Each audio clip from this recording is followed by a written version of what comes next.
mazout détecté autour du quai à Trader, une centaine de litres selon un expert dépêché sur place hier. Le porte-conteneur échoué depuis 2 semaines près de Marais est-il dangereux? Réaction des pêcheurs de l'île et de la ministre des Outre-mer, Annick Girardin. Annick Girardin, qui était en province Nord aujourd'hui, elle a rencontré le président Paul Niaoutine. Elle est l'invitée de notre journal. Notre feuilleton de la semaine est consacré aux 70 ans de la CPS. L'anniversaire sera célébré jeudi et vendredi à Nouméa. Retour ce soir sur les dates clés qui ont marqué l'histoire de la communauté du Pacifique. On l'a appris hier soir, une centaine de litres de mazout ont été détectés en pleine mer près du quai à Trader. Un expert de lutte anti-pollution a été dépêché en urgence sur place. Selon lui, le produit s'est dispersé dans la mer. Pour l'instant, aucun matériel anti-pollution n'a été déployé. Les forces armées se montrent rassurantes, mais la fuite suscite l'inquiétude. Vanessa Kédé, Éric Deroche. 12 jours après son échouement, le porte-conteneur quai à Trader est toujours sur les récifs du Rhône. Ce week-end, après des conditions météorologiques difficiles en mer, des fuites de mazout ont été repérées. Selon les forces armées de la Nouvelle-Calédonie, cette fuite proviendrait de fonds de cale. Cette situation inquiète. Ces hydrocarbures nous préoccupent beaucoup parce que, bien sûr, il y a eu un impact, donc physiquement, le récif est abîmé par le choc.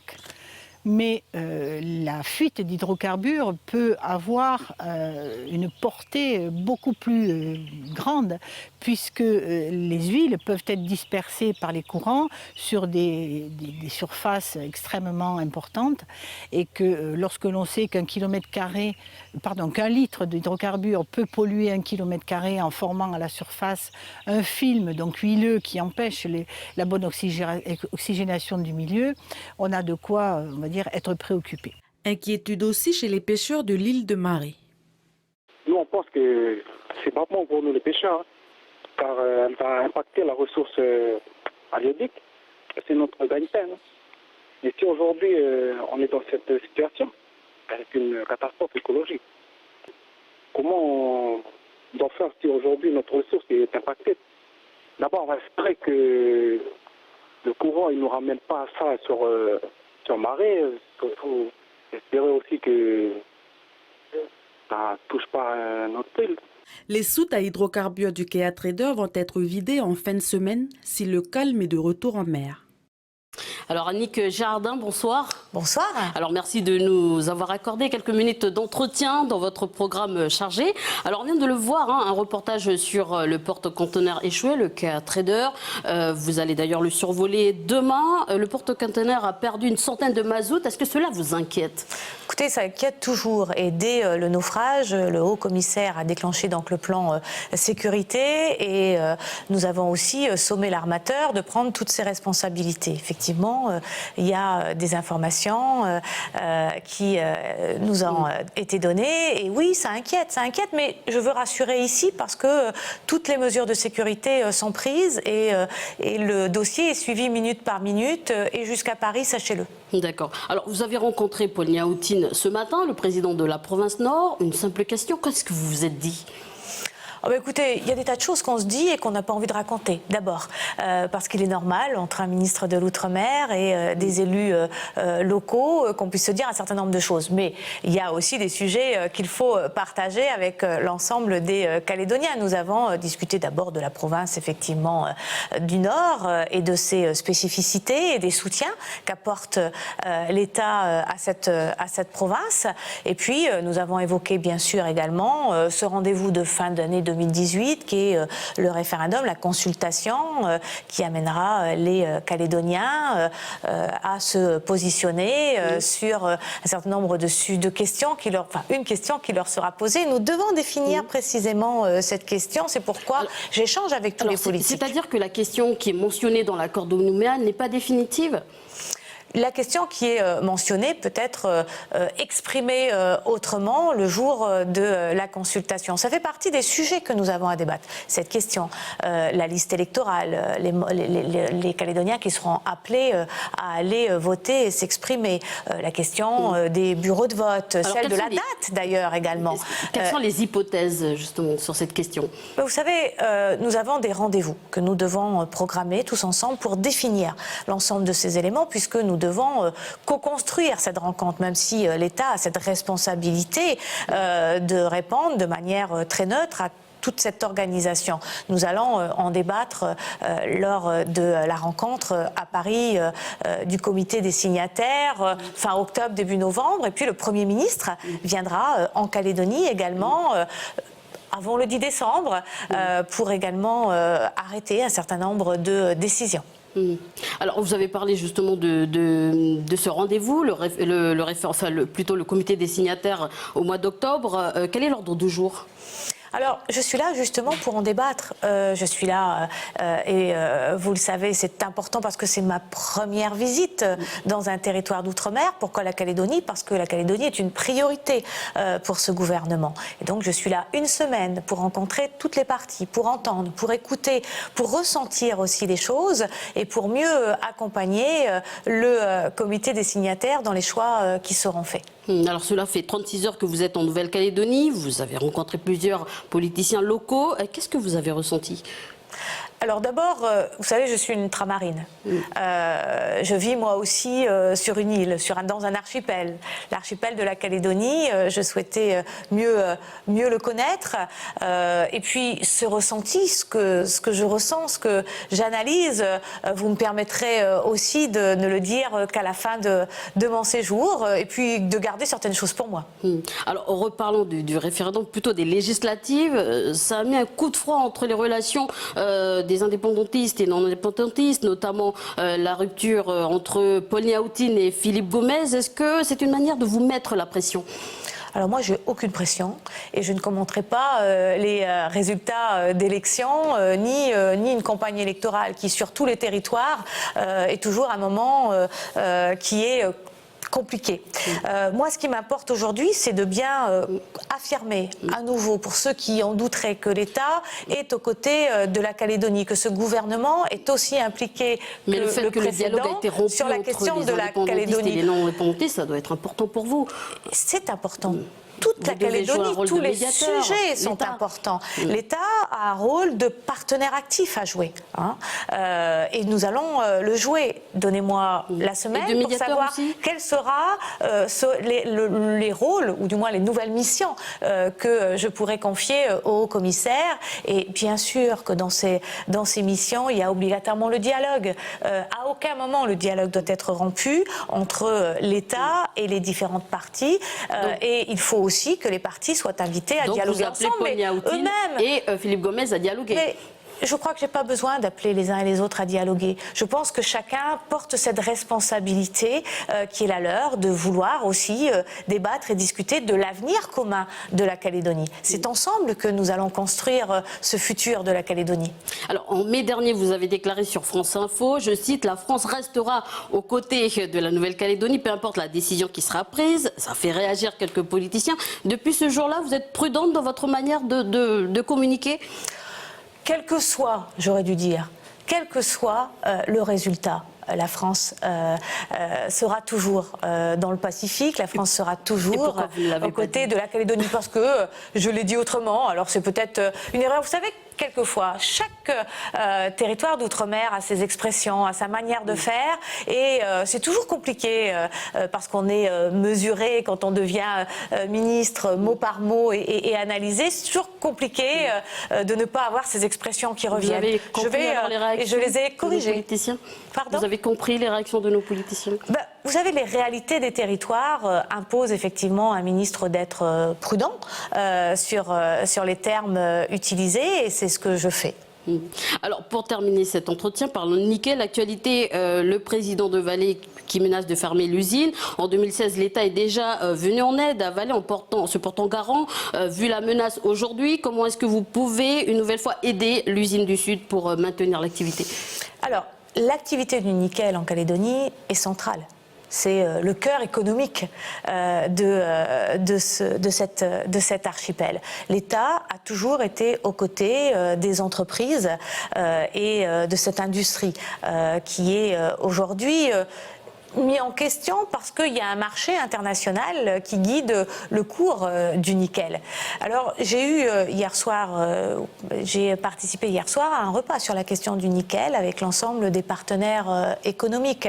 Certes, c'est un secteur où aujourd'hui un certain nombre de questions se posent, mais la Calédonie a aussi des avantages à être présent sur ce marché, et je crois honnêtement que s'il y a un moment d'interrogation, il y a aussi un certain nombre d'atouts ici en Calédonie qui fait que tout en étant très attentive à ce qui va se faire, je reste optimiste.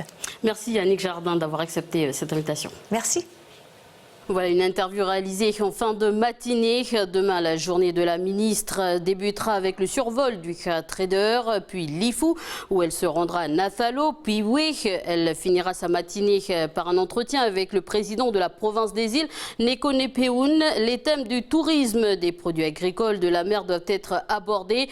Sa tournée à Lifou s'achèvera à la station photovoltaïque de l'île. Sa journée se terminera à Nouméa dès 18h30 avec l'association en française des mers. Et enfin, jeudi participera aux 70 ans de la CPS, ce qui nous amène à notre feuilleton de la semaine consacré justement à cet anniversaire. Ce soir, retour sur les dates qui ont marqué l'histoire de la communauté du Pacifique. Lindsay Wamou. Un an et quelques mois après la fin de la Seconde Guerre mondiale, les différents États se relèvent doucement. Mais le spectre de cette sombre période plane encore sur le Pacifique. On sait en particulier que certains pays de la Mélanésie, comme les îles Salomon ou la Papouasie, ont été frappés par la Seconde Guerre mondiale. On sait aussi qu'en Micronésie, Palau, les États fédérés de Micronésie, les îles Marshall, Guam, etc., ont été, encore une fois, le théâtre d'opérations importantes de la guerre du Pacifique. 6 puissances se retrouvent alors une journée de février autour d'une table.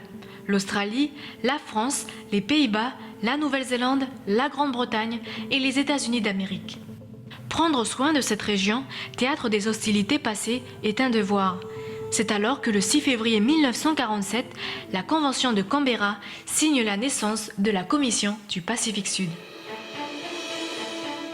Les premiers pas de l'organisation sont pleins de bonne volonté, mais leur projet au départ, relativement abstrait. Mais en 1963, un projet exceptionnel bien connu des Calédoniens finit par voir le jour, les Jeux du Pacifique. Petit à petit, les projets fleurissent et en 1942, un autre festival populaire naît, le Festival des Arts du Pacifique.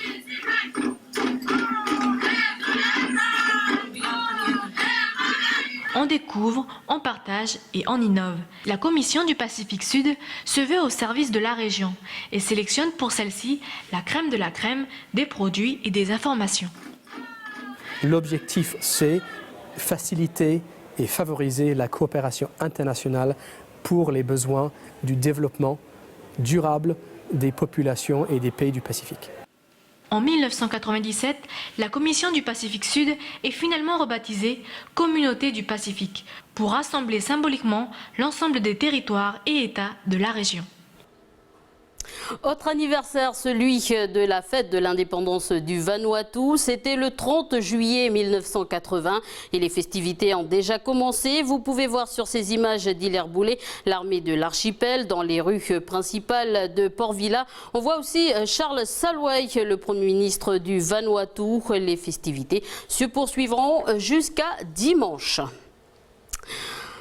Les prétendantes à l'élection de Miss Calédonie au Medipol cet après-midi, rassurez-vous, elles ne sont pas malades. Elles ont été à la rencontre des enfants hospitalisés, une initiative de l'association des petits pansements du cœur. Un reportage sans commentaire de Falaï Wejo.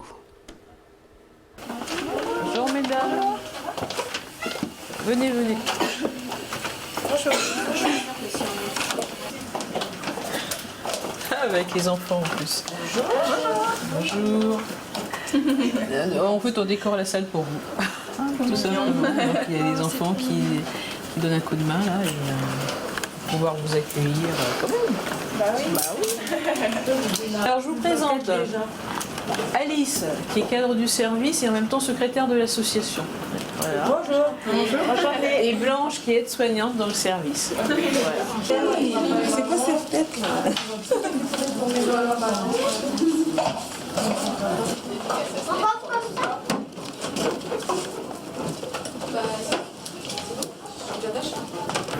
Bonjour Guillaume. Bonjour Guillaume. Guillaume, tu dis bonjour. Il est timide. Tu veux faire un coloriage? Il y en a plein. Bonjour.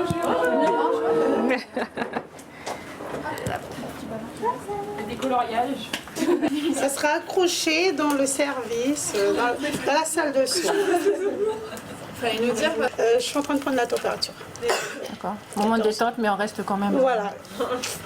On en profite aussi un petit peu. Voilà, c'est clair. Pas de fièvre. Bon, je vous laisse tranquille. Ah mais oui, tu l'as fait mieux que moi. Ce sont les candidates à Miss Nouvelle-Calédonie. Et tu les trouves comment? Ça fait bizarre de se retrouver un petit peu au milieu de toutes ces filles, non? Pourquoi aujourd'hui tu as voulu venir au coloriage, faire du coloriage? Je suis passer le temps. Tu t'ennuies un peu? C'est pour permettre aussi aux enfants de rêver, hein, d'avoir la possibilité de rencontrer les futures reines de beauté, hein, du territoire. Et comme elles ont toutes envie d'avoir une action caritative, c'était l'occasion de lier les deux. Voilà. À 18h.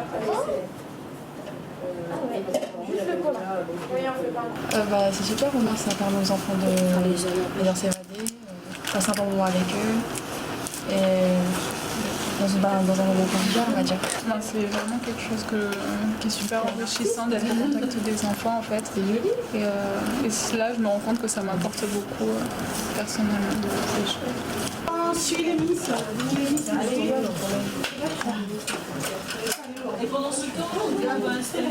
On a des besoins financiers, donc si vous souhaitez nous aider, n'hésitez pas à nous appeler au 94 66 77 si vous voulez nous faire des dons et ça nous aidera grandement.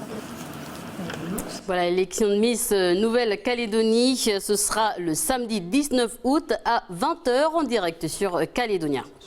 Dans quelques instants, votre émission Bienvenue dans la bande. Ce soir, Jamie, le thème, ce sera l'hépatite. En effet, Élise, bonsoir, rebonsoir quand même. Ce sera donc le thème de votre émission, l'hépatite, une maladie. Alors, on va s'intéresser donc à une maladie qui a causé un grand nombre de victimes ici dans le pays. L'hépatite, pour rappeler, c'est une inflammation du foie, une pathologie le plus souvent causée par une infection à un virus. On en parle juste après avec la bonne, Clémence Losseran, Prosper Poigo, Élise, et puis le docteur Pascal Domingue Mena. Mais permets-moi, Élise, d'expliquer ma présence ici sur ce plateau en fin de journal. C'est bien évidemment pour annoncer le thème de notre émission juste après le JT, mais c'est surtout pour vous annoncer aussi à vous, chers téléspectateurs, qu'en plus de la bande habituelle que nous avons droit le mardi soir pour l'émission Santé, on recevra également Élise sur le plateau. Élise, non pas en tant que membre de la bande, mais surtout en tant que citoyenne calédonienne qui connaît très bien l'hépatite, et je vous propose de découvrir pourquoi juste après la météo dans l'émission Bienvenue dans la bande, Élise. Merci Jamie, c'est la fin de votre journal. Bonne soirée sur Calédonia.